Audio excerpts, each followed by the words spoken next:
9 अप्रैल 2022 की रात पाकिस्तान की सकूत ढाका के बाद तारीख और स्याह तरीन रात थी, जब अमेरिका और खुफिया ताकतों के हुक्म पर पाकिस्तान की जमहूरी हुकूमत पर सुप्रीम कोर्ट की नाक के नीचे कानून साजों की मंडियां लगाकर गारतगरों ने चुन चुन कर वतन को 50 सालों से कंगाल और दिवालिया करने वाले करप्ट तरीन चोरों को मसनद पर बैठा दिया।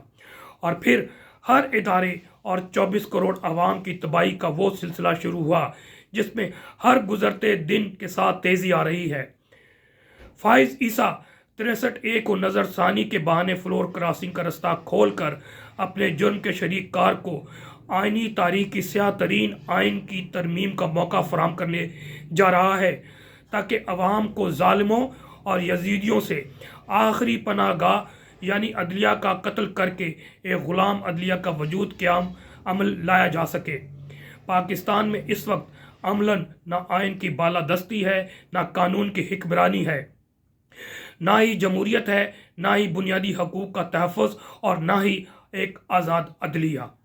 रियासत की दो सतून यानी मुकन्ना और इसके बतन से पैदा होने वाली इंतज़ामिया दोनों गारतगरों की मुट्ठी में बंद है और अब चंद दिनों में अदलिया भी कब्ज़ा ग्रुप के कैद में मुक़य्यद हो जाएगी। लिहाजा बहैसियत आइन, कानून, तारीख़ और सियासियात के तालिब इल्म इबरतनाक तारीख़ दोहराई जा रही है। रियासत अपने कायम रहने की दलील खो चुकी है। अस्सलाम वालेकुम मेरे पाकिस्तानियों, आप देख रहे हैं law and state with advocate Atiq Rahman Siddiqui. आज मेरे वीलॉग का मौजू और उस पर analysis 63A article constitution of Pakistan है और उसका बैकग्राउंड कि प्रैक्टिकली हो क्या रहा है। काजी फाइज ईसा ने कल मंडे को इस 63A के रिव्यू पिटीशन की हेयरिंग की। इसका बैकग्राउंड ये है कि 2022 में जब इन गारतगरों ने फेडरल गवर्नमेंट जमहूरी हुकूमत को टॉपल करके इन गारतगरों को, इन चोरों, लुटेरों, डाकुओं को पाकिस्तान पर मुसल्लत किया, शहबाज शरीफ को वज़ीर आज़म बनाया, तो उस वक्त वज़ीर आज़म के बेटे हमजा शहबाज को तमाम केसेस से मुक्ति करवा कर तो पंजाब की हुकूमत दे दी गई और पंजाब की हुकूमत में इनके पास सिंपल मेजॉरिटी नहीं थी और इस तरह गारतगरों ने ब्लैकमेलिंग, हैरेसमेंट और डिफरेंट टैक्टिक्स के साथ पैसों के बलबूते पे, ताकत के बल पोसे पे या डिफरेंट इलीगल वेज सोर्सेज के ज़रिए पाकिस्तान तहरीक इंसाफ के 25 मेंबर पंजाब असम्बलियों को ख़रीदा और उनको मजबूर किया कि आप हमजा शहबाज को वोट दें। अब हमजा शहबाज की हुकूमत बन गई। अब ये जो इन्होंने वोट दिए थे वो हमारे कॉन्स्टिट्यूशन का जो आर्टिकल 63A है वो डिफेक्शन क्लॉज को डील करता है। इससे पहले जो 62 और 63 qualification of the member parliament, legislature या फिर आर्टिकल 63 है डिसक्वालिफिकेशन ऑफ दी पार्लियामेंटेरियन को डील करता है। अब इसको बाद में अमेंडमेंट के जरिए डिफेक्शन क्लॉज डाला गया था ताकि हॉर्स ट्रेडिंग या फ्लोर क्रॉसिंग का रास्ता रोक सके। अब ये डिफेक्ट तो कर गए थे और डिफेक्ट करके इसको आप इनकी जो प्रोविंशियल असम्बली की मेंबरशिप है वो ख़त्म की जा सकती थी, लेकिन ये जो वोट है वो साइलेंट था कि वोट काउंट होगा कि नहीं। अब पाकिस्तान तहरीक इंसाफ ने इसे चैलेंज किया सुप्रीम कोर्ट में और उस वक्त के चीफ जस्टिस उमर अता बंदियाल ने 5 रुकनी बेंच बनाया और उसकी हेयरिंग दी। अलमुख्तसर ये कि उसके बाद जो डिफेक्शन उन्होंने जजमेंट दी मई 2022 में, उसमें बताया गया कि जनाब ये सिर्फ डिफेक्शन क्लास होगी, यानी कि ये जो मेंबर है प्रोविंशियल असम्बली या नेशनल असम्बली अगर होता तो ये अगर ऐसा करते हैं तो फिर वो डिफेक्ट ना सिर्फ कर जाएंगे बल्कि वो उनका वोट भी काउंट होगा। इसकी मुख्तसर ये दलील है।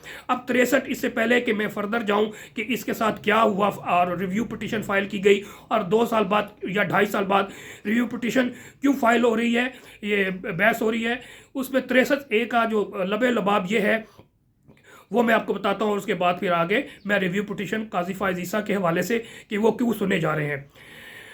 हुकूमत का नज़रसानी दायर करने का मंसूबा जो दोगुना दिलचस्प है, सुप्रीम कोर्ट बार एसोसिएशन ने फाइल किया था और उसके बाद जो आर्टिकल 63 है वो ये है कि पाकिस्तान के आर्टिकल 63 एनराफ के बुनियादी अरकान पार्लियामेंट की नाअहली से मुतलिक है। यह शख्स सियासी जमात की वफादारी के मसाइल को हल करने और कानून साजों को पार्टी तब्दील करने से रोकने के लिए मुतारिफ कराई गई है।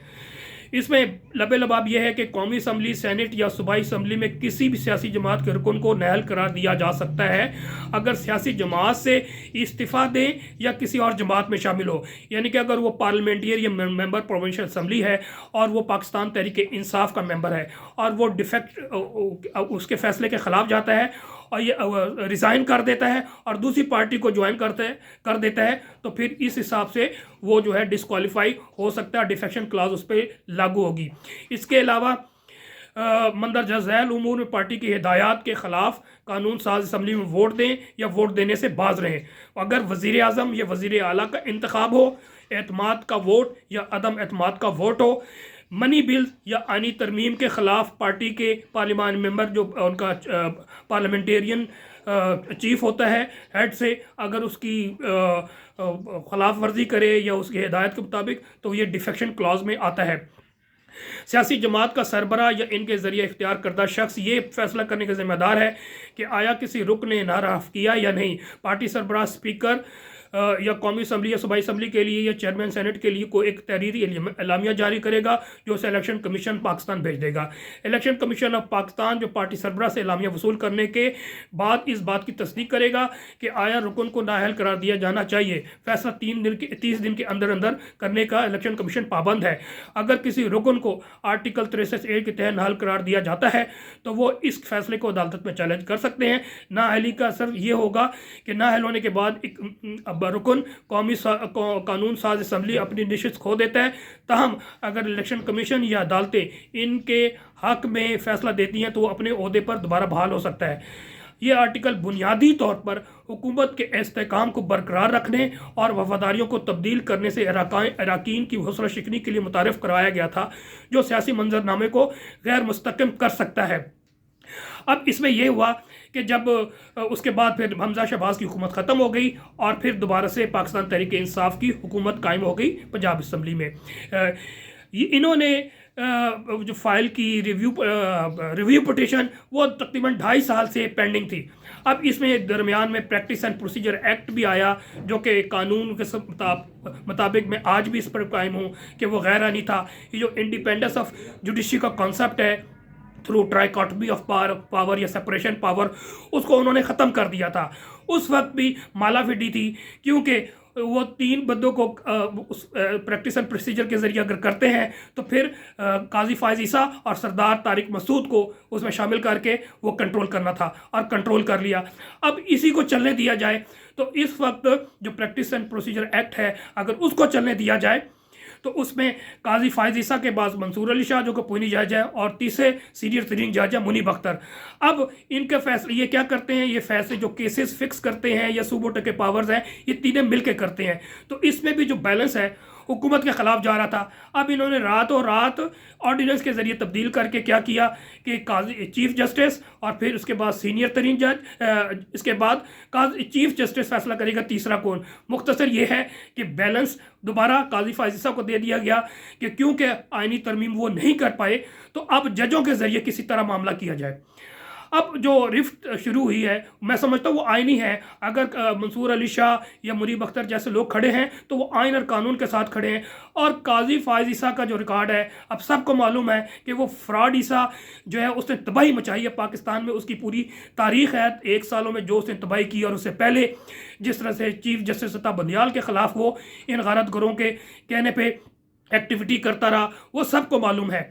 अब दोबारा आ जाते हैं कि जनाब वो चाहते क्या एंड्स के हैं। अब ये चाहते हैं कि जनाब ये जो रिव्यू पिटीशन फाइल किया गया है वो एक्सेप्ट कर लिया जाए। अब जब ये एक्सेप्ट हो जाएगी रिव्यू पिटीशन हुकूमत की और फिर सुप्रीम कोर्ट बार एसोसिएशन की तो उसके बाद जो है ये डिफेक्शन ये अमेंडमेंट लेकर आएंगे। अब अमेंडमेंट लेके आएंगे तो पाकिस्तान तहरीक इंसाफ के मेंबर नेशनल असम्बली या जो सेनेटर्स हैं उनको ब्लैकमेलिंग हैरेसमेंट पैसों के ज़रिए फ्रिंज बेनिफिट के लालच में उनको ख़रीद लिया जाएगा। और फिर ये आइनी तरमीम जो कि मैं समझता हूँ तारीख तरीन आइनी तरमीम होगी जिसमें 50 से ज़्यादा अमेंडमेंट हो रहे हैं, जिसके बाद आइन को ना सिर्फ मस्क, मैं समझता हूँ आइन ही ख़त्म हो जाएगा और फिर हमारी जो इंडिपेंडेंस ऑफ जुडिशरी का कंसेप्ट ख़त्म होकर ये गुलाम जुडिशरी बन जाएगी।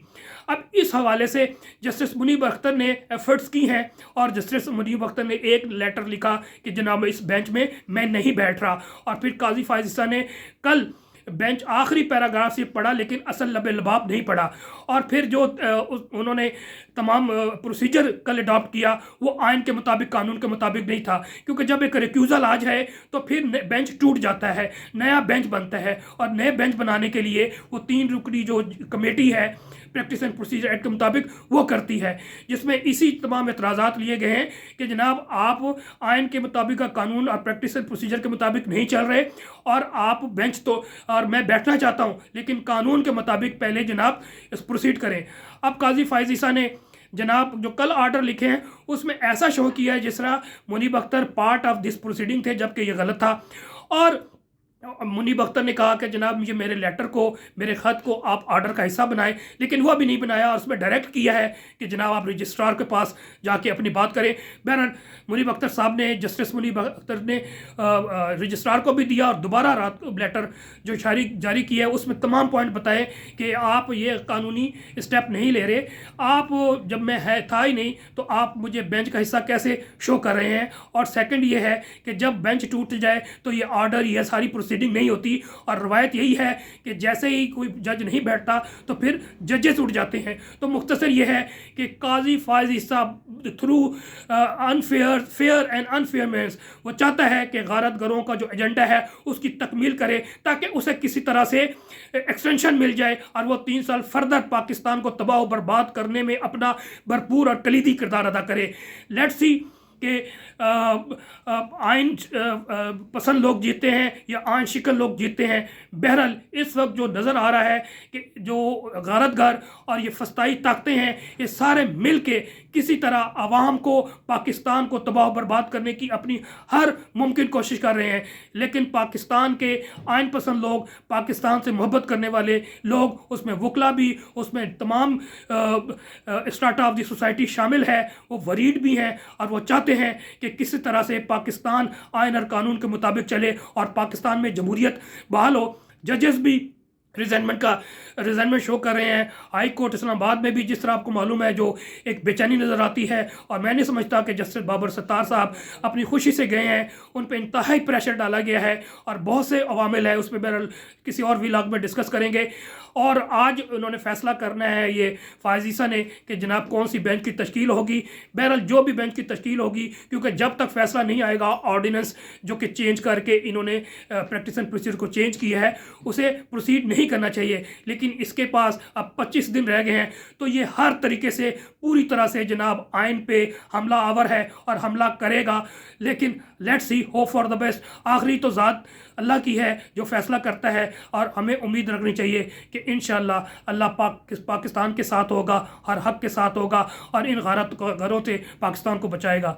नेक्स्ट वीडियो तक के लिए इजाज़त दीजिए। वस्सलाम। पाकिस्तान जिंदाबाद, अवाम जिंदाबाद।